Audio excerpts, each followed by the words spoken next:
You kneel to pray. You close your eyes. You open your mouth and nothing comes. No words, no warmth, no sense of presence, just silence. The room feels empty. Your heart feels heavier than before you started. And the worst part? You used to feel something. You used to sense him there. Now there is only this aching silence. And in that silence, questions circle like vultures. Did I do something wrong? Is God angry with me? Maybe this is punishment. Or worse, maybe I never really had faith at all. Maybe what I thought was faith was just emotion. Have I lost it entirely? Today, I want to tell you something that might change everything. This emptiness you feel, it is not punishment. It is not rejection. It may be the beginning of something deeper. Something God has been preparing you for all along. Stay with me. What you're about to learn could transform how you understand your prayer life. In the next few minutes, you'll understand why prayer sometimes feels empty, why the words seem to bounce off the ceiling, why the warmth has faded, and more importantly, you'll understand what God is actually doing in the silence. This isn't a lecture about trying harder. This is about understanding what God is doing right even when you can't feel it. You will see that spiritual dryness is not the end of faith. It may be the doorway to a faith you never knew existed. A faith that doesn't depend on feelings. A faith that stands firm even in the fog. And that faith, that is what God treasures most. That is what He is cultivating in you right now. Let's start by naming what you're actually experiencing. The dryness. The mechanical prayers where you say the words but feel nothing behind them. That hollow sensation when you finish praying and wonder if anything happened at all. The sense that your words are hitting the ceiling and falling back down unheard. Unanswered. Unnoticed. You've tried everything. Nothing works. The silence remains. Here's what I want you to know. You are not alone. This experience is far more common than anyone admits. Saints throughout history have walked this exact road. Pastors. Missionaries. The holiest people. You know, many of them have knelt in the same silence you're kneeling in right now. This is not strange. This is not failure. This is not a sign that something is broken in you. This is part of the journey. You haven't done anything wrong. You are in good company. Even David, the man after God's own heart, knew this thirst. He knew what it felt like to long for God with every part of his being, and find only silence in return.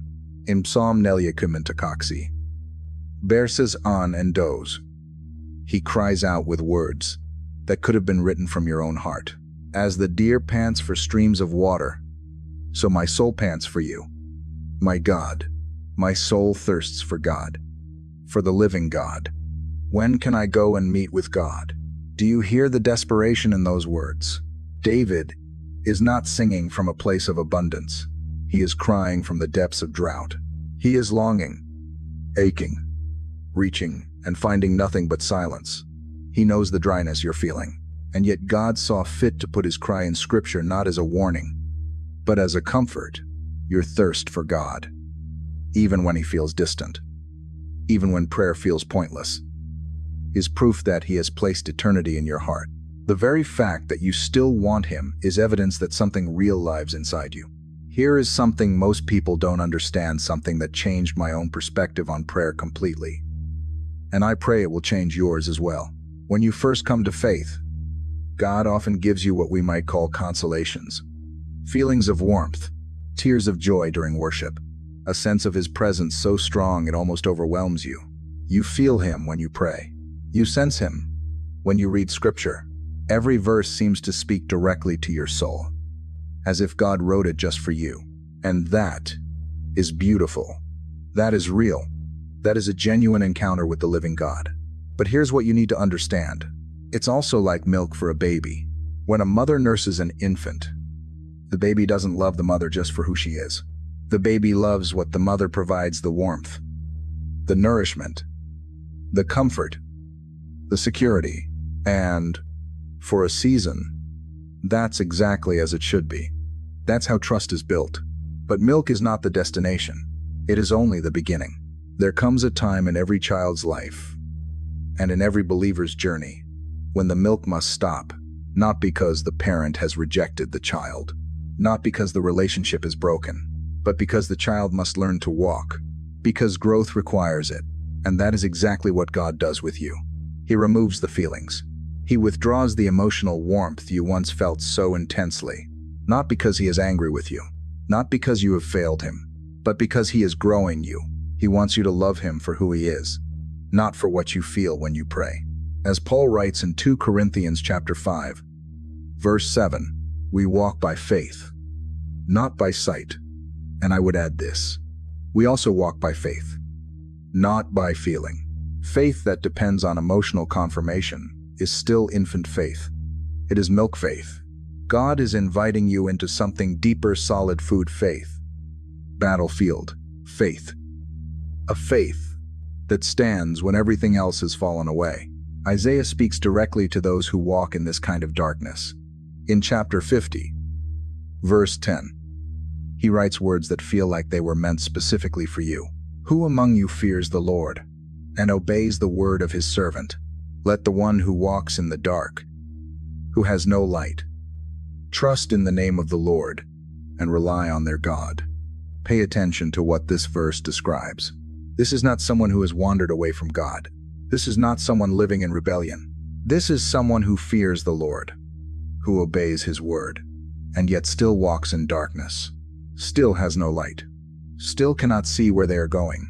The darkness Isaiah describes is not a sign of disobedience. It is a season. It is a crucible. And in that season, God is asking one thing, and one thing only: trust.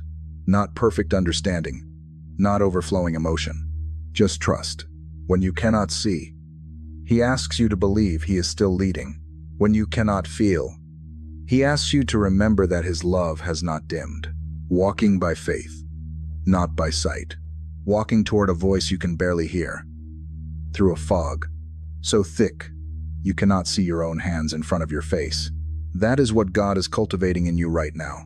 Mature faith. Faith that doesn't need proof to continue. Faith that doesn't demand emotional comfort to remain faithful. Hebrews chapter 11, verse 6 tells us plainly, without faith, it is impossible to please God, because anyone who comes to him must believe that he exists, and that he rewards those who earnestly seek him.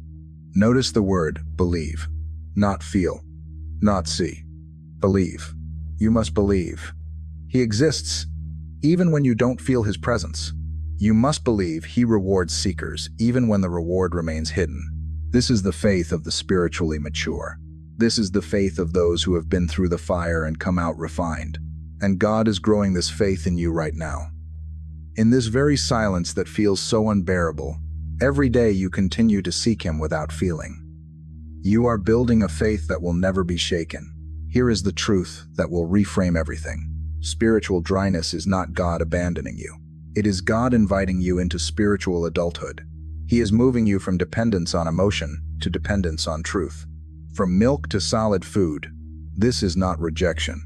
This is promotion. You are not being pushed away. You are being pulled deeper. The bride in Song of Songs understood this.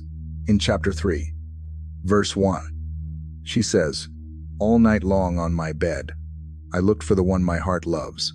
I looked for him, but did not find him." She searched, she longed, and eventually, she found him. Sometimes God hides not to reject, but to deepen the seeking. Your search for him in the silence is forming you. When you continue to pray without feeling, to worship without warmth, to trust without evidence, you are not failing. You are graduating. Every morning you kneel, despite the emptiness. You are proving your love is real. This is not weakness. This is spiritual maturity being forged in holy silence. The fact that you still pray, even when it feels empty, is proof that your faith is real. Counterfeit faith walks away when the feelings fade, but real faith stays. Real faith keeps showing up, and that is exactly what you've been doing. You haven't failed. You have persevered. You don't have to feel anything to be loved by God. His love is not contingent on your emotions. As the psalmist writes in chapter 46, verse 10, "Be still, and know that I am God." Be still. You don't have to strive. Just rest. He is still God. He is still there, and he still loves you with an everlasting love.